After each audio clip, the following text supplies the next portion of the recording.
আসসালামু আলাইকুম সবাইকে বিসিএস ফ্রন্টারের পক্ষ থেকে শুভেচ্ছা।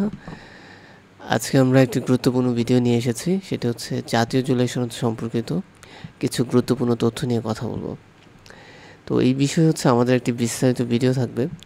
এখানে এমন ইনফরমেশন নিয়ে আসা হয়েছে যেটি আপনাকে জানতেই হবে।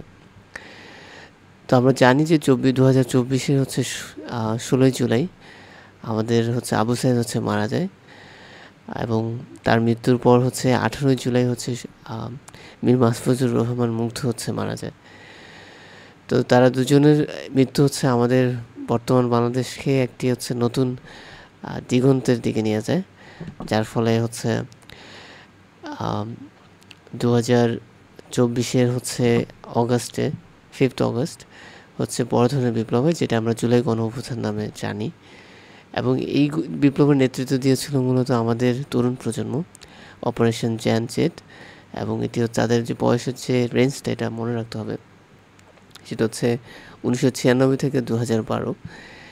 এবং জুলাই গণ অভ্যুত্থানের উপর নির্মিত তথ্যচিত্র হচ্ছে শ্রবণবিদ্ধ, এবং ইনফরমেশনটি আপনাকে মনে রাখতে হবে। তো আজকের মূল কথায় আসা যাক, সেটা হচ্ছে 2024 8 অগস্ট হচ্ছে আমাদের বাংলাদেশের অন্তর্বর্তীকালীন সরকার হচ্ছে গঠন করা হয়, এবং এটি গঠন করা হয় মূলত সংবিধানের 106 নং অনুচ্ছেদের আলোকে। ঠিক তার এক বছর পর 5 অগস্ট 2025 আমরা হচ্ছে জুলাই ঘোষণাপত্র পেয়েছি, যেটা নিয়ে আমার ভিডিও থাকবে। তবে আজকে যেহেতু আমরা জুলাই সনদ নিয়ে কথা বলছি, এই জুলাই সনদ সম্পর্কিত যে তথ্যটি আপনার সবচেয়ে গুরুত্বপূর্ণ, সেটা হচ্ছে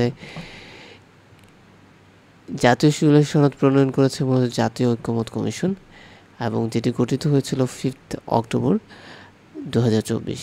ঠিক আছে, এবং এই জাতীয় ঐক্যমত কমিশনের প্রধান হচ্ছে আমাদের প্রধান উপদেষ্টা বা সভাপতি ডক্টর মোহাম্মদ ইউনূস, এবং সহসভাপতি অধ্যাপক আলী রিয়াজ। এই যে লোকটি, এর নাম হচ্ছে আলী রিয়াজ, তিনি আমাদের সংবিধান সংস্কার কমিটির হচ্ছে প্রধান। তো আপনাকে আরও কিছু তথ্য মনে রাখতে হবে, সেটা হচ্ছে যে আমাদের এই জাতীয় সনদ, এটি স্বাক্ষরিত হয়েছে জাতীয় সংসদের দক্ষিণ প্লাজায়, এবং এটি স্বাক্ষরিত হয়েছে মূলত 17 অক্টোবর 2025। তো এই জাতীয় সনদে স্বাক্ষর করেছে হচ্ছে 25টি রাজনৈতিক দল, যার মধ্যে 19টি নিবন্ধিত রাজনৈতিক দল।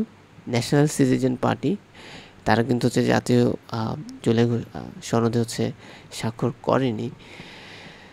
তো এই যে জাতীয় সনদ, এটি মূলত 84টি হচ্ছে সংস্কার নিয়ে তৈরি হয়েছে, যার মধ্যে 47টি সংস্কার প্রস্তাবনাই হচ্ছে আমাদের সংবিধান সম্পর্কিত।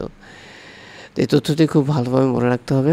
এবং এই জাতীয় জুলাই সনদ প্রস্তাবনায় হচ্ছে সবচেয়ে বেশি বিরোধিতা করেছে বাসদ, তারা 16টি নোট অফ ডিসেন্ট দিয়েছে। দ্বিতীয় সর্বোচ্চ দিয়েছে হচ্ছে বিএনপি। ঠিক আছে, তো এই তথ্যগুলো অনেক বেশি গুরুত্বপূর্ণ ছিল। এছাড়াও অনেক গুরুত্বপূর্ণ তথ্য আছে। আমি পড়াশোনা করছি জাতীয় সনদের ওপর, এবং যে তথ্যগুলো আমার কাছে গুরুত্বপূর্ণ মনে হবে সেগুলো নিয়ে আমি খুব তাড়াতাড়ি হচ্ছে ভিডিও আনবো। আর তাছাড়া আমাদের চ্যানেলে আপনার অন্যান্য গুরুত্বপূর্ণ বিষয় নিয়ে হচ্ছে ভিডিও পাবেন। তো আজকে এই পর্যন্তই, ধন্যবাদ সবাইকে।